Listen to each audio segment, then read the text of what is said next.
vous accueillir ce matin pour cette deuxième journée. On voit que la soirée était un peu longue hier soir.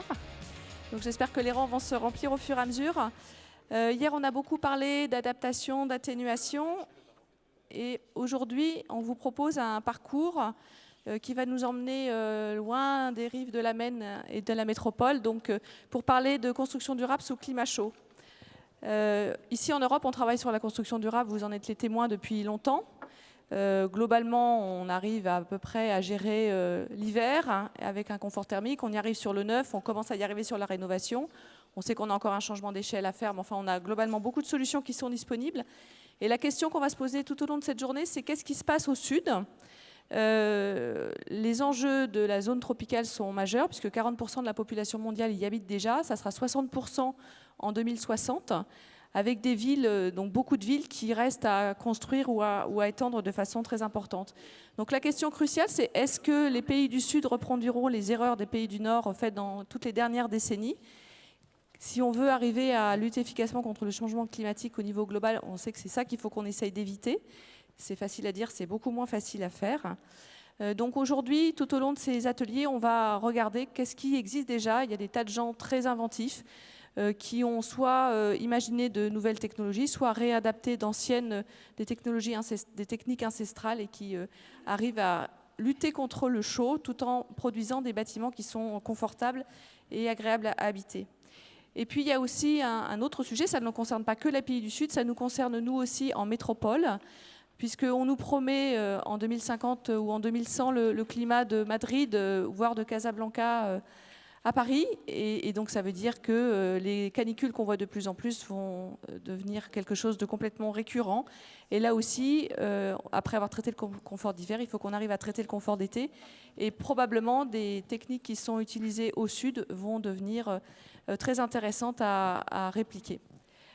Alors j'ai invité Madame Majida El-Ouardiri à nous rejoindre sur scène. Et je vais vous présenter nos invités de ce matin. Donc cette première conférence inaugurale du cycle de toute la journée, que j'ai le plaisir d'animer en tant que directrice de Construction 21, partenaire de ce congrès. Donc à la demande de l'ADEME, qui est très impliquée sur les sujets construction durable sous climat chaud depuis de nombreuses années, qui porte ce sujet au sein de l'Alliance mondiale pour le bâtiment et la construction. Donc nous avons Madame Dominique Campana, directrice Europe et internationale. Installez-vous. À ses côtés, Philippe Vandemel, qui est notre invité surprise de ce matin, président de l'Alliance HQE-GBC, qui va nous dire un petit mot d'introduction.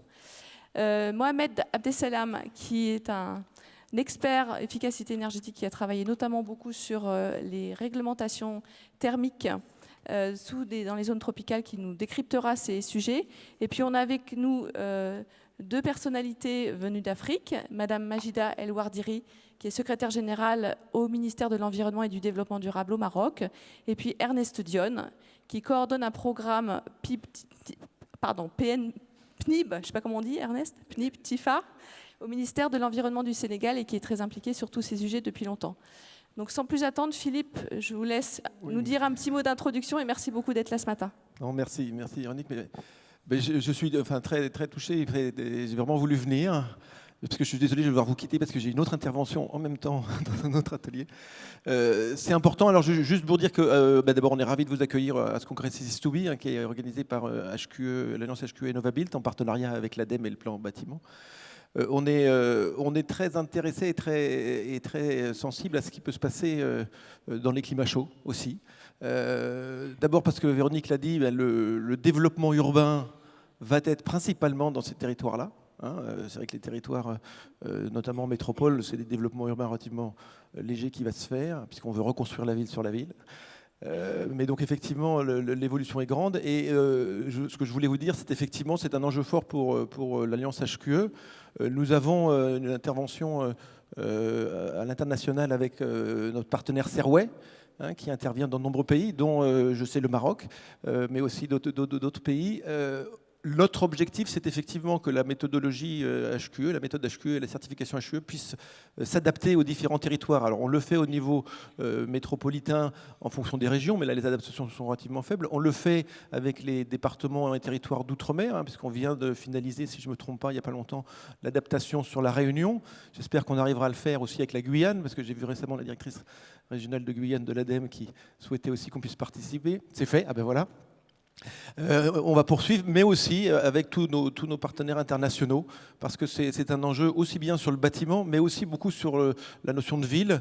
Nous avons lancé en France une démarche HQE Performance Quartier, qui est de voir justement quels sont les bons référentiels, les bonnes questions et les bons sujets à suivre dans la ville durable, donc en l'occurrence le quartier durable, qui est une première étape vers la ville, est effectivement, comme l'enjeu majeur de développement urbain se passe dans les pays chauds ou tropicaux, et que par ailleurs on va devoir nous-mêmes probablement s'adapter dans le cadre de l'adaptation au changement climatique. C'est une vraie volonté de pouvoir travailler et dans la dimension de quartier et dans la dimension territoire de pays chauds. Voilà ce que je voulais dire. Donc je suis désolé, je ne vais pas pouvoir rester avec vous. Moi je suis passionné. J'ai eu la chance de présider DEM pendant un certain temps et j'avais beaucoup participé aux côtés de Dominique à tout le travail collectif qui se fait, notamment autour de la Méditerranée à l'époque. Et donc je vous souhaite bon travail. Et sachez que HQE, l'Alliance HQE GBC est à vos côtés si vous le souhaitez, soit directement, soit à travers de nos partenaires Serway, qui est celui qui intervient dans le monde entier pour HQE. Voilà ce que je voulais dire. Merci beaucoup Philippe pour ce mot d'introduction. Je vous propose d'entendre, on vous laisse retourner dans votre autre atelier. Dominique, si vous pouvez nous donner une idée du contexte, donc on vous laisse poser le décor. Bonjour. Bon, merci Philippe d'avoir improvisé cette séquence. C'était important que tout le monde te connaisse. Et puis, merci à vous tous d'être présents aujourd'hui. Moi, je suis très heureuse de reconnaître beaucoup de nos partenaires avec qui nous travaillons depuis longtemps à travers le monde. Je remercie en particulier Madame la secrétaire générale de l'Habitat du Maroc, la secrétaire générale du réseau Médéner. Je ne sais pas si elle est déjà arrivée, Roberta Bognotti. Oui, elle est là. Merci Roberta. Et puis les représentants des différentes agences, les élus, les experts des pays méditerranéens, bien sûr, mais d'Afrique, d'Asie et d'ailleurs. Et merci beaucoup à Ernest de représenter ici le Sénégal.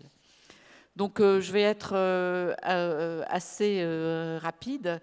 Je vais vous faire d'abord quelques mots d'introduction sur le contexte général, ensuite comment l'ADEME est impliquée dans les pays chauds, et puis enfin quelques mots sur les perspectives d'avenir. Alors, c'est le bouton vert. C'est le vert. C'est bon. Donc les slides sont en anglais, mais je vais parler en français. Donc ces chiffres-là, je pense que vous les connaissez. Mais bon, c'est bon de les rappeler et de les voir tous ensemble, à savoir que le secteur du bâtiment et de la construction, c'est 40% des émissions de gaz à effet de serre au niveau mondial et 36% de l'énergie finale consommée. Et aujourd'hui, les chiffres d'ONU Habitat montrent que dans la zone intertropicale, 75% des bâtiments sont encore à construire dans les décennies à venir. C'est-à-dire qu'il y a un potentiel énorme d'économie d'énergie si on construit des bâtiments efficaces. Et si on regarde aujourd'hui les habitants des zones les plus chaudes de la planète, vous avez à peu près 2,8 milliards de personnes qui y vivent, et seulement 8% possèdent un système de climatisation, contre 90% au Japon ou aux États-Unis. Et donc, les besoins d'énergie pour la climatisation risquent de tripler d'ici 2050, dont 70% pour le secteur résidentiel, si on continue avec la tendance actuelle. Donc, la situation est grave et je pense qu'il y a vraiment urgence à agir, et pas agir seulement sur des systèmes de climatisation efficaces, comme on en parle beaucoup, mais d'abord agir sur le bâtiment. Et c'est pour ça qu'on a organisé cette session, puisqu'aujourd'hui, même les climats tempérés peuvent connaître dans les prochaines décennies un tournant vers des climats de type méditerranéen, d'où le titre de cette session. Certains s'interrogeaient pour savoir pourquoi on avait appelé cette session un climat nord-africain à Paris. Eh bien, c'est à cause des projections qui sont faites sur l'augmentation de la température. Et même une ville comme Washington DC aux États-Unis pourrait avoir un climat tropical d'après les recherches qui ont été faites par des chercheurs américains. Donc aujourd'hui, la question c'est comment est-ce qu'on peut anticiper ces changements, intégrer toutes ces réflexions dans les bâtiments qui sont conçus et construits aujourd'hui, et comment est-ce qu'on peut s'inspirer des choses qui ont déjà été faites et qui sont exemplaires et qui fonctionnent très bien. Alors, ce qui m'amène à vous parler de l'expérience de l'ADEME, et notamment l'expérience que l'on a dans les territoires d'outre-mer. Et je remercie également nos partenaires d'outre-mer d'être présents ici, puisqu'il y a eu beaucoup de choses qui se sont développées pour s'adapter au climat chaud dans l'outre-mer.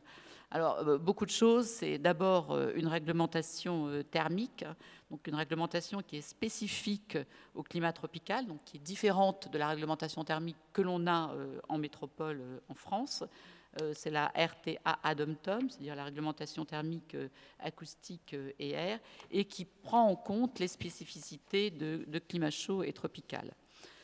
Nous avons également développé des outils de formation parce que ça nous paraît extrêmement important de pouvoir accompagner tous les acteurs du bâtiment. Donc là, je ne vais pas les décrire puisque ça sera l'objet des présentations suivantes. Je citerai seulement BatiPays à La Réunion ou bien alors OptiClim, qui est un logiciel de simulation thermique avec des paramètres tropicaux. Mais Mohamed Abdeselam, qui est à mes côtés, qui a été le concepteur de ces outils, pourra vous en parler.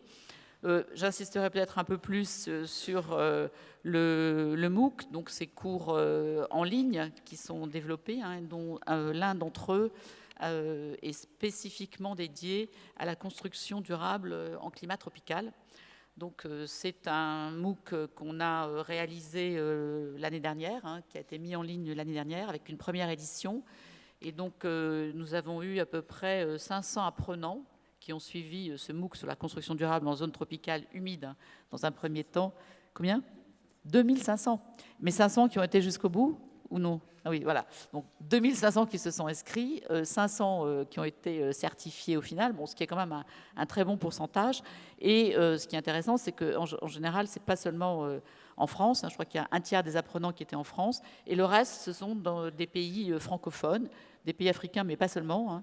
Il y a aussi des pays asiatiques ou des gens d'Amérique latine ou d'Amérique du Nord. Donc aujourd'hui, on est en train de prolonger cet outil pédagogique avec une version anglaise qui va être diffusée, je pense, l'année prochaine, Mohamed. Et puis peut-être d'autres adaptations à d'autres climats qui ne sont pas uniquement des climats tropicaux humides, mais peut-être qu'on va faire aussi des climats tropicaux secs. Si on peut conclure rapidement, Dominique. Comment ? Si on peut conclure rapidement. Oui, ça va aller vite là. Je vous montre très rapidement ces photos qui vous seront développées tout à l'heure. Là, ce sont des logements sociaux à La Réunion, un mix de logements sociaux et privés, avec des solutions passives qui ont été mises en œuvre. Vous voyez des bâtiments étroits, une ventilation traversante, des protections solaires, etc. Des coursives détachées pour améliorer l'intimité et la protection solaire, et en toiture des panneaux photovoltaïques. Alors, je vais aller vite. Donc maintenant, je citerai aussi d'autres coopérations que nous avons pour échanger les expériences à l'international. Donc, on y reviendra aussi plus en détail. Donc, un programme d'efficacité énergétique dans le bâtiment avec l'AFD et la GIZ pour apporter une assistance technique à l'identification d'opérations et ensuite mobiliser des investissements dans la zone intertropicale. En particulier, Maroc, Tunisie, Sénégal et Vietnam sont les premiers bénéficiaires de ce programme. Le réseau Médéner, mais on vous en parlera également, et le Maroc, qui est vraiment en première ligne sur cette question de réglementation thermique. Il y a une étude qui a été faite qui part de la réglementation jusqu'à la formation, jusqu'à l'utilisation de matériaux locaux, des plateformes de formation, et ça c'est extrêmement important. Et puis la Tunisie avec laquelle on travaille. Bien sûr, l'Afrique de l'Ouest et le Sénégal, avec également encore une réglementation thermique, des formations à l'éco-construction et l'utilisation de matériaux locaux, notamment à travers le projet TICAO qui utilise des roseaux invasifs qui sont dans le fleuve Sénégal, et on vous en parlera également tout à l'heure. Et enfin, je citerai la coopération avec les pays d'Asie du Sud-Est et l'île de la Réunion qui sont largement représentés ici dans le cadre du réseau LECHI, donc, qui est un réseau qui fédère un certain nombre de pays. Et vous avez une très belle brochure qu'on vous distribuera qui présente ce réseau au service de la conception durable. Alors, j'en ai terminé avec ce qu'on a fait, avec les références de l'ADEME. Juste un mot sur la suite. la suite, on s'oriente vers la mise en place d'un centre de ressources sur les bâtiments en climat tropicaux qui va être développé par l'ADEME et ses partenaires. Alors, dans un premier temps, comme vous le voyez sur la slide, c'est en français avec un focus sur les territoires d'outre-mer. Donc, on va commencer par réaliser ce centre-là et en essayant de développer des services qui, petit à petit, permettront l'autonomie du centre, hein, des services qui pourront être des formations et qui seront payantes. Et dans un deuxième temps, ce centre, il aura une dimension internationale avec des outils en anglais et des bâtiments qui seront répertoriés comme des bâtiments exemplaires à démultiplier dans la zone. Donc voilà, j'en ai terminé avec la présentation. Ça, je ne sais pas si c'est Véronique qui va en parler tout à l'heure, mais sinon, je voulais... Vous avez tous, j'imagine, vu le programme. Donc, il y a un certain nombre de conférences qui s'échelonnent tout au long de la journée. Et donc, après cette première session, il y aura 2 sessions qui vont aller plus dans le détail sur des présentations de solutions. Une première sur des solutions plutôt de bâtiments, mais aussi de gestion de l'eau pour regarder comment on peut traiter la résilience. Et puis ensuite, cet après-midi, 2 autres sessions, donc une où on regardera en détail comment on peut se passer de climatisation, et une dernière pour clôturer sur le centre de ressources internationales dont parlait Dominique à l'instant. Merci. Juste un mot de remerciement quand même pour tous nos partenaires qui sont là. Bon, vous vous connaissez déjà puisque ça fait déjà 2 jours que vous travaillez ensemble. Je pense que c'est un sacré challenge de lancer ce parcours climat chaud. Hein. Et au bout du compte, hein, on peut dire que c'est une belle réussite, hein, puisque d'après les échos que j'ai entendus, tout le monde est très content. Donc merci à tous les partenaires qui ont fait les déplacements jusqu'ici. Merci aux équipes qui ont organisé ça. Hein. Donc je voudrais remercier spécialement les équipes de l'ADEME, hein, Cécile, Agathe, Hélène, et puis bien sûr Véronique et Anne-Sophie. Donc merci à vous tous, et puis merci aux organisateurs de l'événement. Merci beaucoup Dominique pour cette introduction très large. Alors on va commencer maintenant à zoomer un petit peu sur certains sujets. Donc Madame El Ouardiri, vous êtes secrétaire générale donc, du ministère de l'Environnement au Maroc. Pardon, excusez-moi. Donc je vais peut-être vous regarder un micro. Ernest, si tu peux donner ton micro, voilà. Et donc, on vous laisse nous expliquer ce qui se passe au Maroc. Le Maroc qui est, comme le disait tout à l'heure Dominique, un pays particulièrement en pointe sur l'efficacité énergétique dans le bâtiment. À vous. Merci de l'invitation. Je suis très ravie d'être parmi vous pour vous présenter le cas du Maroc en matière de conception bioclimatique et de climatisation. Je pousse, c'est le vert, c'est ça ? Le bouton vert, oui. Le bouton vert. Voilà, je vais parler brièvement du contexte international. Je pense qu'il a été abordé, il est connu. Pour m'attarder davantage sur le contexte régional, et plus particulièrement sur les actions d'efficacité énergétique dans le secteur de l'habitat entreprises par le ministère, et plus particulièrement le ministère, mais plus globalement par le Maroc. Alors, le contexte international, 2 mots peut-être, juste pour rappeler que le secteur du bâtiment représente 36% de la consommation d'énergie finale mondiale, et qu'il est responsable de près de 39 à 40% des émissions de gaz à effet de serre. Il y a lieu de rappeler que le continent africain s'urbanise de manière accélérée. Il connaît aussi une forte croissance démographique, d'où la nécessité et l'urgence d'intégrer la conception bioclimatique dans les pays en développement en vue de réduire, bien sûr, la consommation énergétique future du secteur si nous voulons absolument respecter l'objectif de moins de degrés.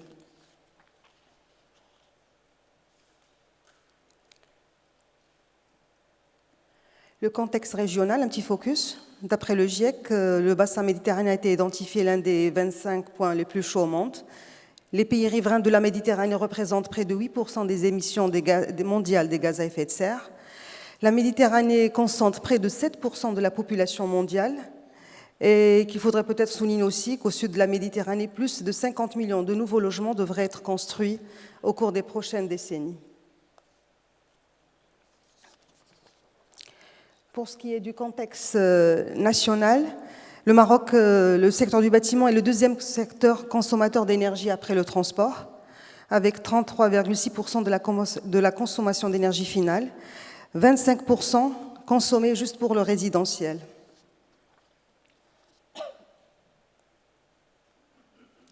Dans ce slide, je voudrais parler d'équipement, et plus particulièrement de climatisation. On peut constater que le Maroc a connu une très très forte croissance des taux d'équipement en appareils de climatisation et chauffage entre 2000 et 2013, plus de 300 000 unités vendues en 2013, contre quelques dizaines de milliers en 2004, c'est d'après une étude de la Banque mondiale. Dans les pays du Maghreb, une forte croissance du taux d'équipement en appareils de climatisation est prévue en 2030. Rien que pour le Maroc, il est prévu que le taux de pénétration des climatiseurs passe à 49% en 2030, contre 9,3% seulement en 2015. Deux raisons pour cela, bien sûr, c'est l'aspiration de nos citoyens à plus de confort thermique et bien sûr au prix des climatiseurs qui baissent. Ces prévisions sans cesse croissantes nous imposent d'intégrer bien sûr dès lors la conception bioclimatique en amont, mais aussi de faire appel à des équipements peu énergivores pour réduire la consommation énergétique.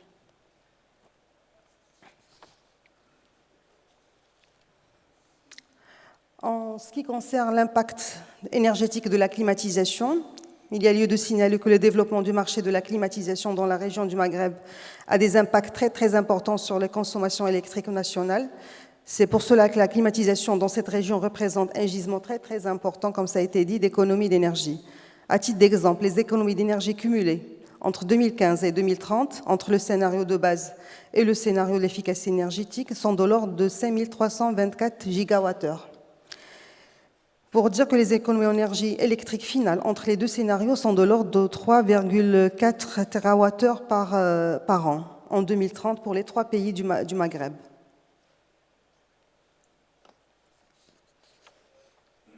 Pour ce qui est de l'impact environnemental de la climatisation, il est à noter que la climatisation dans les pays du Maghreb représente également un gisement très important de réduction des émissions des gaz à effet de serre.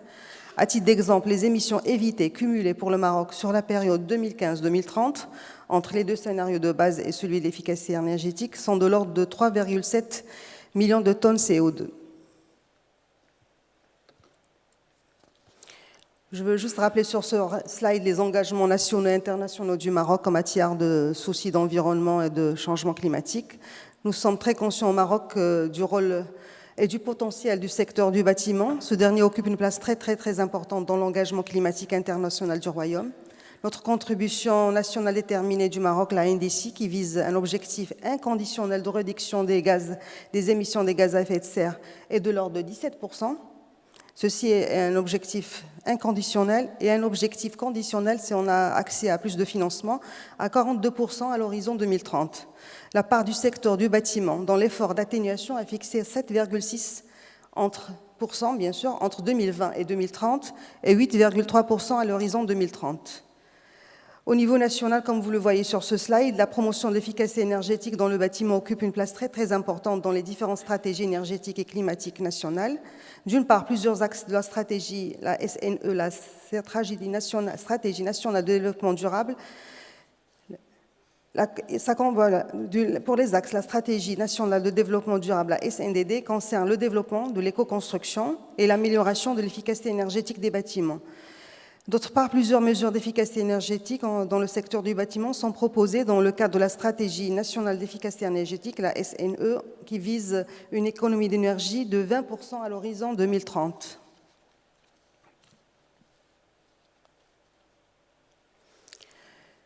Ce slide parle un petit peu aussi de nos actions de l'efficacité énergétique dans le bâtiment. Je voudrais juste relater quelques règlements, la réglementation thermique peut-être. Je la détaillerai dans un slide un peu plus tard. La normalisation, nous avons produit 280 normes sur l'isolation, la performance des bâtiments, la construction durable, ceci par 13 comités de normalisation présidés par le ministère. L'étiquetage énergétique des climatiseurs, nous avons un décret qui est en cours d'approbation. Et je pourrais peut-être vous parler aussi de la création d'une alliance marocaine du bâtiment pour le climat, la MBC, qui fédère tout le secteur de l'acte de bâtir, toute la chaîne, ça va des concepteurs, les promoteurs, jusqu'aux entreprises de la construction. Et je vous parlerai aussi peut-être brièvement de la proposition du Maroc à la NAMA Facilité pour un projet très, très, très important. Un petit mot sur notre réglementation thermique. Elle est entrée en vigueur en 2015 et elle compte parmi les principales mesures d'efficacité énergétique dans le secteur du bâtiment. C'est un règlement qui fixe des prescriptions minimales de performance énergétique de l'enveloppe du bâtiment pour les nouvelles constructions. Ce règlement vise à réduire bien sûr les besoins en chauffage et en climatisation et en conséquence à baisser la facture énergétique nationale et bien sûr améliorer le confort au sein des bâtiments. C'est un règlement qui se base sur un zonage climatique qui a subdivisé le territoire national en 6 zones climatiques.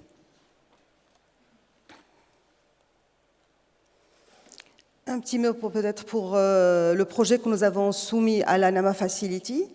Nous visons par ce projet la stimulation du marché de l'efficacité énergétique dans le bâtiment, d'améliorer l'attractivité de l'investissement dans l'efficacité énergétique dans les secteurs, réduire la facture énergétique bien sûr des ménages et les émissions des gaz à effet de serre. Donc c'est un projet qui a été fait en collaboration et en partenariat avec le ministère de l'Énergie marocain, mais avec l'appui de la GIZ et de l'AFD. Cette occasion, je voudrais juste vous annoncer que nous avons été sélectionnés, notre proposition a été sélectionnée parmi 51 propositions qui ont été faites et nous sommes très heureux de passer à la phase ultime, c'est celle de détailler le projet. Les composants du projet sont la construction de nouveaux logements performants énergétiquement sur 5 ans, 12 000 logements sociaux et des logements aussi destinés à la classe moyenne, la promotion de l'achat d'équipements électroménagers économes en matière de consommation d'énergie. Et la troisième composante, c'est le programme d'assistance technique. Ce slide détaille un petit peu le projet soumis à l'ANAMA Facility, qui on devrait bénéficier d'un don de 20 millions d'euros après la phase de préparation détaillée.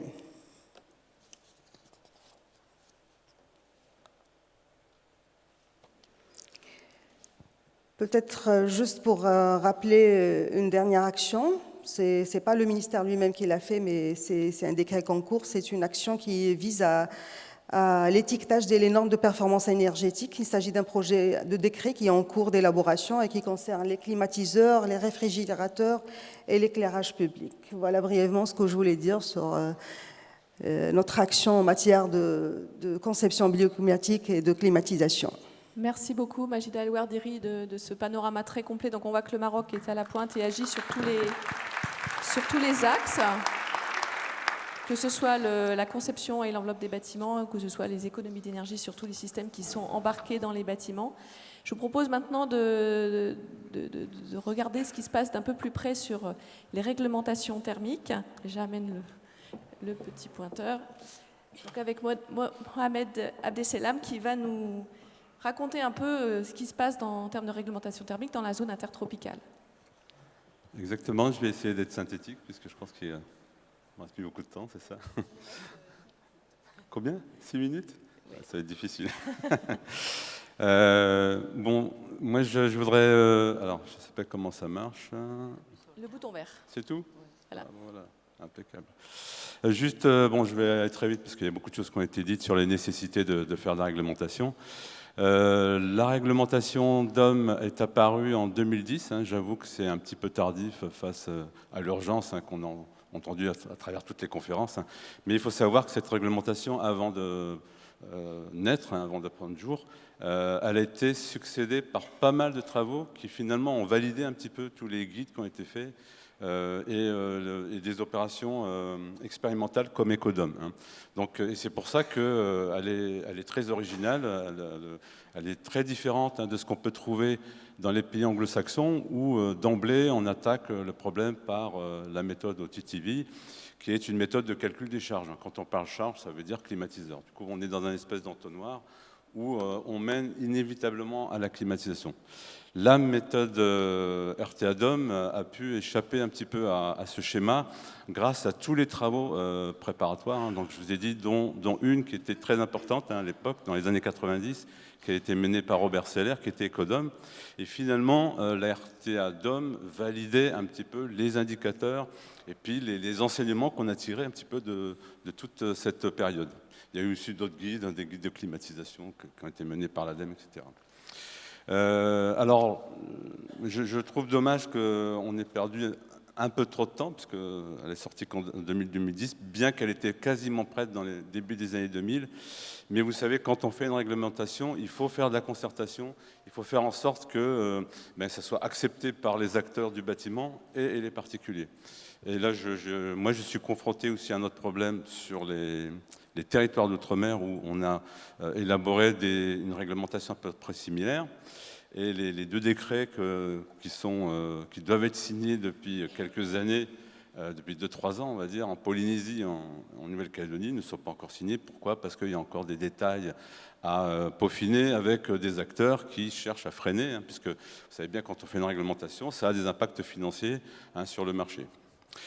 Voilà, donc je disais que c'était un petit peu dommage qu'on était en 2010 parce que les enjeux dans les DOM sont très importants. Vous savez qu'un kilowatt dépensé dans les DOM, c'est l'équivalent de 900 grammes de CO2. Donc c'est beaucoup plus qu'en métropole. Donc quand on économise 1 kilowatt dans les DOM, en fait, on fait 4 fois plus d'économies en termes environnementaux que ce qu'on fait ici, parce qu'on a quand même un parc nucléaire assez important.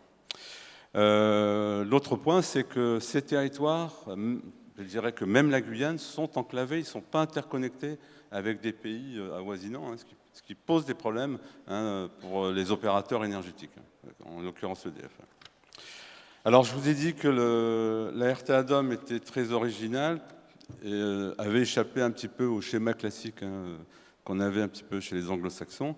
Elle a attaqué d'emblée 3 problématiques qui sont interconnectées, que sont la thermique, que sont les besoins d'aération et puis le confort acoustique. Du coup, ça a traité d'emblée 3 problématiques qui sont interconnectées et qu'on doit traiter de front. Donc ces éléments indissociables ont pu être abordés et puis apporter des réponses vraiment pertinentes par rapport aux besoins locaux. Donc je vous ai dit que c'est une méthodologie originale parce qu'elle est basée sur 2 piliers. Le premier pilier, c'est la protection solaire, et le second pilier, c'est la ventilation naturelle, à travers l'organisation de la porosité des façades. Alors, contrairement aux méthodes anglo-saxonnes, qui n'en parlent jamais, la RTA DOM est basée sur la ventilation naturelle. Alors, elle a été faite pour les logements. Malheureusement, c'est la RTA DOM qui s'applique sur tous les départements, ne s'applique que sur les logements. Alors, je vais passer un peu plus vite. Alors, comment elle organise un petit peu ces 2 piliers? Donc, on oblige un peu les gens à réfléchir sur la manière de gérer l'ensoleillement au niveau des toitures, au niveau des parois, en imposant des facteurs solaires. Ça aussi, c'est un indicateur un peu particulier, un petit cocorico à la France, puisqu'on a apporté en termes de méthodologie l'indicateur protection solaire pour les parois opaques. Il était connu évidemment pour ce qui était vitrage, mais là, c'était une particularité qui a été amenée par cette réglementation. L'autre point, c'est aussi, on impose aussi une certaine protection solaire vis-à-vis des parois vitrées. On différencie les bâtiments, ou les pièces qui sont climatisées ou d'autres pas. On impose une protection solaire beaucoup plus importante pour les pièces climatisées, avec l'idée que les gens travaillent plus la ventilation et soient dissuadés un petit peu de répondre à ces contraintes un peu plus importantes. Donc voilà, les facteurs... Alors moi, ce que je trouve comme inconvénient, mais ça va être probablement réglé dans les prochaines années, c'est que les facteurs solaires, on doit les moduler en fonction de l'orientation, ce qui n'est pas le cas actuellement. Et pareil, pour la ventilation, on devrait également imposer des ouvrants beaucoup plus importants, plus on a de surface à balayer. Alors, il y a eu aussi d'autres initiatives sur la Guadeloupe et la Martinique pour étendre les usages, les secteurs de la réglementation. La Guadeloupe et la Martinique ont pris la compétence énergie et ont complété un peu cette RTA DOM pour... ah oui, il faut passer un petit peu. Pour justement traiter le tertiaire. Et également l'existant qui n'est pas traité actuellement par l'RTAD. Si on peut vous pouvez arriver à votre conclusion, Mohamed, puisqu'on a... J'ai l'impression que je viens à peine de prendre la parole. Mais bon, je vais aller plus vite. Merci. Donc j'en ai parlé tout à l'heure, donc pour ce qui concerne les territoires comme la Polynésie et la Nouvelle-Calédonie, donc la réglementation a été faite, elle est distribuée, les gens s'en servent, tout ce qui est professionnel s'en servent comme référentiel, donc dans les faits, les gens l'appliquent, mais elle reste encore à être signée au niveau des ministères. Voilà, écoutez, on continuera sous forme de débat pour la suite. Merci beaucoup, Mohamed. Désolée de vous avoir un peu pressé. On retient que cette réglementation originale joue sur plusieurs côtés, plusieurs axes, et pas seulement sur la thermique, et que la point clé est la ventilation naturelle. Et donc il nous reste un peu de temps pour écouter Ernest Dione, qui nous vient du Sénégal et qui, lui, va plutôt aborder les sujets matériaux avec des expériences et des retours d'expérience très intéressants sur des matériaux issus de filières locales. Ernest, c'est à toi.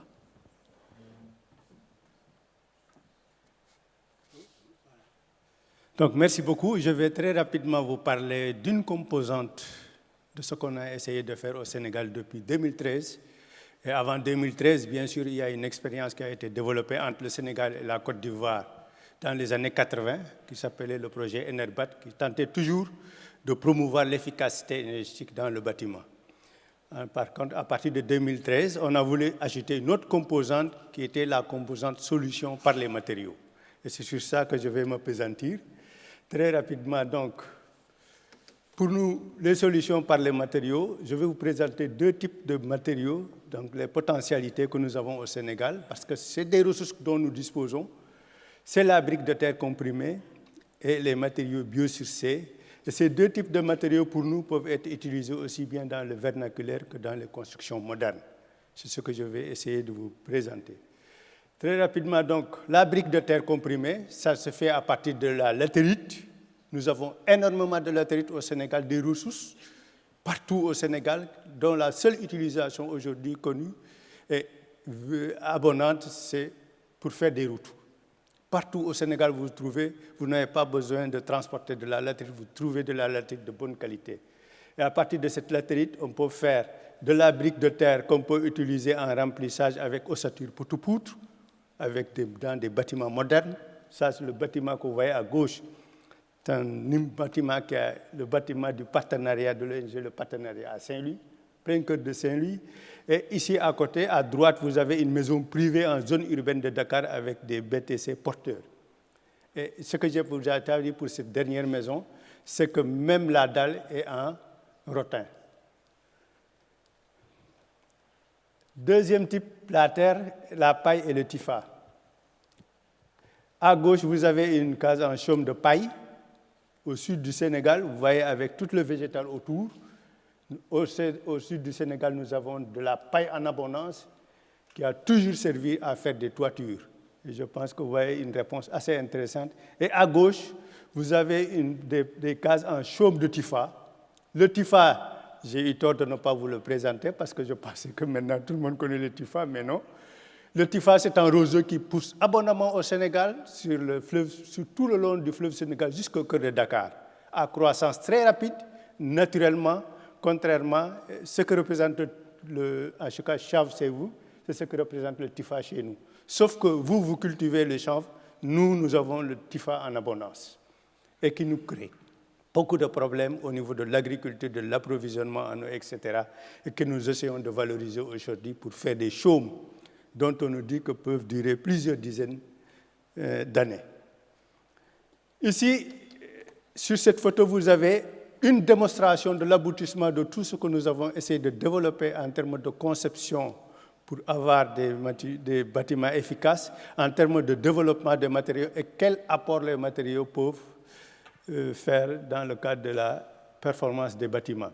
Cet éco-pavillon, ça représente plusieurs types de réponses à des problématiques que nous connaissons au Sénégal. Je vais les détailler tout à l'heure. Un bâtiment, un logement qui peut représenter un logement, parce qu'au Sénégal, nous avons un problème de grosses contraintes pour le logement. Habituellement, nous avons des lotissements où on nous demande des parcelles de 150 mètres carrés dont vous n'êtes pas sûr de ce que vous avez dans votre environnement. Donc vous pouvez avoir de grosses contraintes de conception.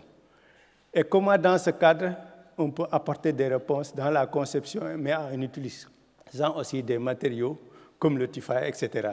Deuxième type de module qu'on va vous utiliser, c'est pour apporter des réponses dans le cadre des constructions scolaires, où la plupart des établissements sont conçus avec des tôles ondulées comme toiture, de bac alu. Il faut véritablement des chauffages des températures très élevées.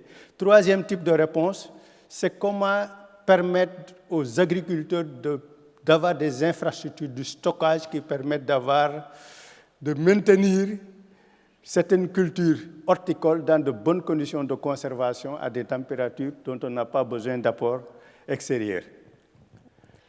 Ernest, on me dit que le temps est terminé. Donc donc si tu peux ici, conclure vous avez rapidement. une brique fibrée, des adobes fibrés avec du TIFA.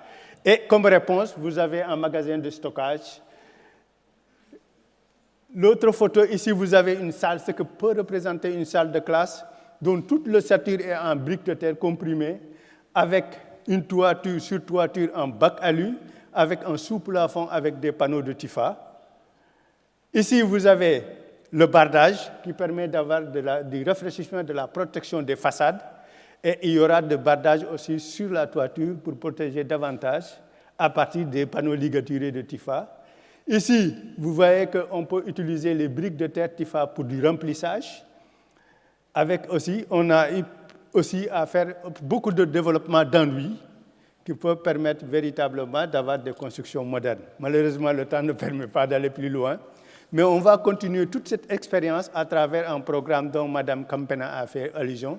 C'est le TICAO, le TIFA Construction Combustible en Afrique de l'Ouest, qui va nous permettre, avec la Mauritanie, de pouvoir continuer le développement parce qu'on a énormément de potentialités avec un grand partenariat large.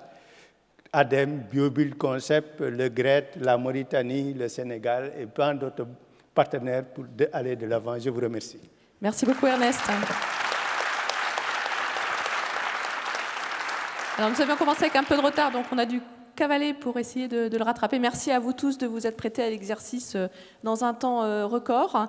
Je voulais simplement vous dire que si vous voulez plus d'informations, on publiera les présentations de nos intervenants, sauf s'ils ne seraient pas d'accord, sur Construction 21. Nous avons une communauté en ligne sur la construction durable sous climat chaud. Il y a en ce moment un dossier spécial sur ce sujet, donc je vous invite à vous y référer.